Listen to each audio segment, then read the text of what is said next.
Bonjour à tous et bienvenue en Californie, ici sur la côte ouest du Pacifique. Je me trouve actuellement à Laguna Beach où il fait juste un temps incroyable pour une fin octobre. Il doit faire à peu près 23-24 degrés, enfin comme vous le voyez, je suis en short t-shirt, il y a un soleil du tonnerre, pas un nuage et des vagues. Et là c'est samedi, il y a plein de gens qui en profitent pour aller surfer, donc il y a des familles, il y a du monde ici sur la côte. Et je me disais tiens, fin octobre l'eau elle va être plus froide. En fait non, la température de l'eau est très souvent la même tout au long de l'année, elle est comprise entre 16, 17, 18 degrés. Donc là je vois même des gens qui surfent sans leur combinaison, ce qui me paraît complètement incroyable à ce moment-là de l'année.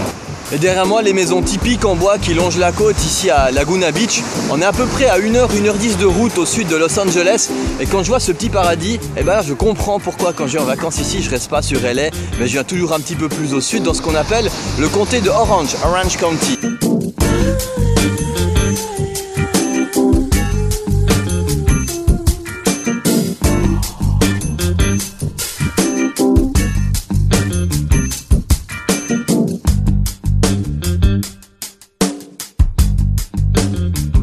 Il y a des gens qui ont choisi ce magnifique décor pour célébrer leur mariage en ce samedi ensoleillé. Et là, après quelques minutes de marche sur la plage, on arrive au centre de Laguna Beach, ici où juste derrière il y a un centre-ville avec pas mal de restaurants et de commerces. Alors j'avoue d'être passé souvent ici à Laguna Beach en voiture, hein, puisqu'il y a la PCH1, la Pacific Coast Highway, donc la route principale qui longe toute la côte pacifique ici en Californie. Et juste là, donc je suis passé plein de fois, mais je m'y suis jamais arrêté. Donc c'est vraiment la toute première fois que je m'arrête ici et que je prends vraiment le temps de profiter et puis d'apprécier ce bel endroit.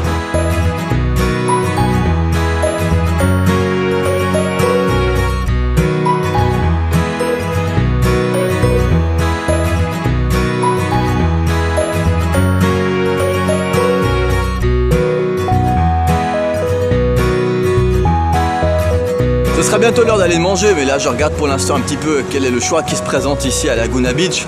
Il y avait des pubs, quelques restaurants et il y a bien sûr des chaînes, hein, comme partout aux États-Unis. Même pour des bons restaurants, il existe des chaînes. Il y en a vraiment pour tous les goûts, toutes les sortes de cuisine. Les prix du jour de l'essence, pour pratiquement 4 litres, on peut avoir de l'essence pour 2,95 $. Il est midi, je crois qu'il est grand temps d'aller manger maintenant. Et la Jeep nous a amené chez Ruby's Diner. C'est une petite chaîne de diners que l'on trouve ici sur la côte ouest, autour de Los Angeles. On en trouve d'ailleurs quelques-uns d'autres à travers les États-Unis, mais c'est pas une immense chaîne. Et on y mange vraiment des super burgers. Et il y a cette déco à l'intérieur que j'adore, type années 50. Et ici, il y a même des voitures de collection devant le restaurant pour décorer.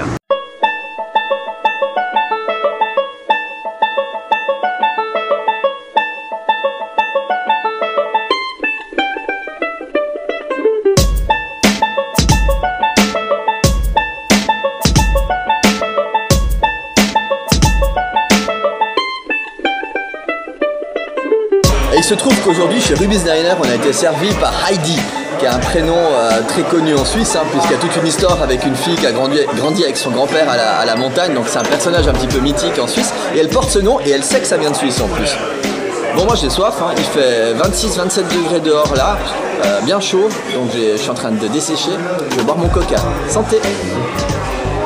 Quand je vois ça, on est bien aux États-Unis, puisque le samedi, les familles viennent au restaurant et il y a même un gars pour faire les ballons. Ah, mais qu'est-ce que c'était bon ce petit repas chez Ruby's Diner.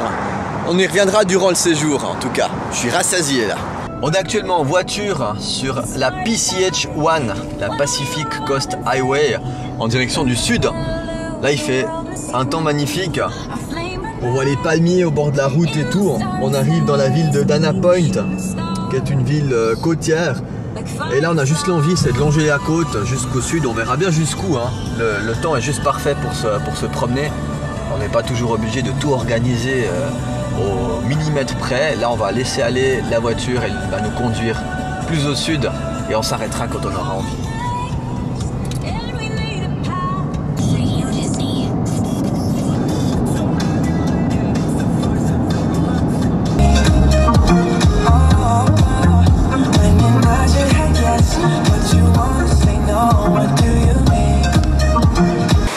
Un petit interview avec mon ami la mouette ici sur le pier de Oceanside, un petit peu plus au sud d'où on était tout à l'heure. Alors, dis-moi, comment est le poisson de ce côté-ci de l'océan, le poisson que tu pêches et que tu manges? visiblement cette mouette n'est pas très bavarde. Elle est peut-être pas très bavarde, mais en tout cas, elle a pas peur. Hein. Je suis à 1 mètre d'elle, même pas. Comme dans la plupart des villes côtières, ici sur le Pacifique, Oceanside possède un pier, c'est-à-dire une sorte de jetée en bois qui fait à peu près 300 mètres entre la côte et qui va directement sur l'océan. Et en général, qu'est-ce qu'on trouve sur les piers? On trouve toujours au bout un restaurant ou un bar. Et ici, comme par hasard, je retrouve Ruby's Diner juste au bout du pier. Par contre, nous, on a déjà mangé, donc on va pas y retourner. Quoique s'ils ont un milkshake, je dis pas non. Le tant attendu milkshake à la fraise. Il est là, je peux vous dire, celui-là, je vais le savourer.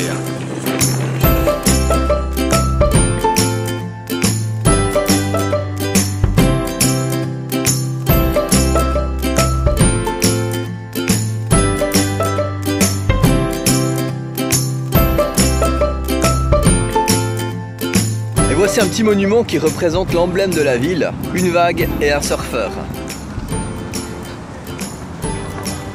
Après avoir visité le bord de mer et puis la jetée, me voici au centre-ville de Oceanside où il y a pas mal de magasins, même un cinéma multiplex en plein centre-ville. Mais bon, c'est pas comme les centres-villes à l'européenne, c'est bien moins dense, c'est assez dispersé et il y a quand même 5 à 10 minutes à pied depuis la plage pour y venir.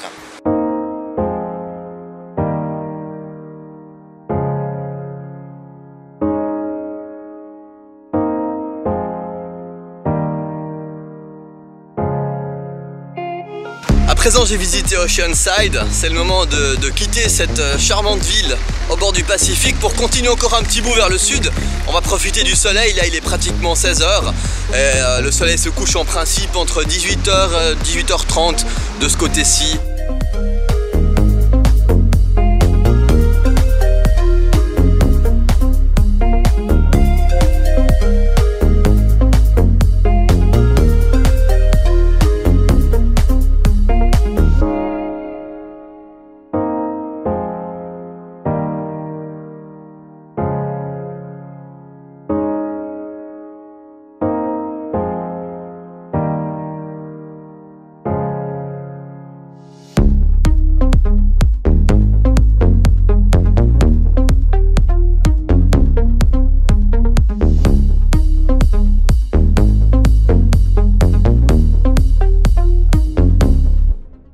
Ce qui est incroyable sur ces ports du Pacifique, c'est que ces bestioles, elles adorent venir ici dans les ports. Elles savent qu'il y a du poisson en abondance, elles savent que les pêcheurs jettent certaines carcasses de poissons.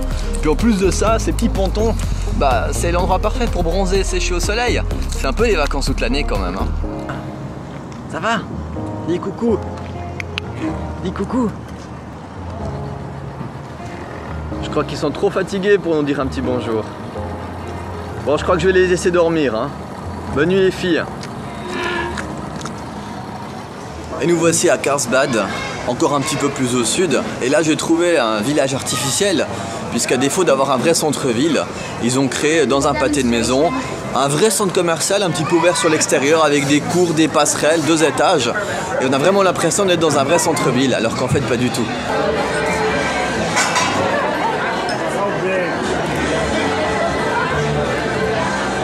Et dans tous les cas, il y a une fête qui est sacrée ici, c'est Halloween, et c'est tout bientôt.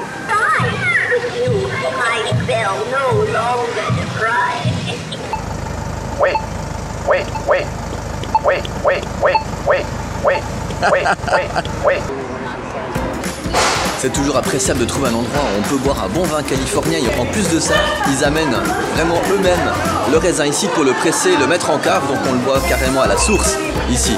Allez, santé, j'ai pris un petit Sauvignon blanc bien d'ici. Et le soir, histoire de trouver un restaurant, rien de mieux que de venir dans un shopping mall. Et ici en Californie, le climat le permet. Moi j'évite les shopping malls fermés, je viens dans des shopping malls comme celui-ci qui sont entièrement ouverts aux 4 vents. Donc vous avez plein de petites rues piétonnes avec plein de commerces. Et oui, c'est bien un centre commercial, c'est pas un centre-ville. Bah oui, quand on a des communes qui n'ont pas de centre-ville comme nous en Europe avec des rues piétonnes, on les invente. C'est le cas ici à Irving Spectrum Center, juste à côté de l'Interstate 5 et 405.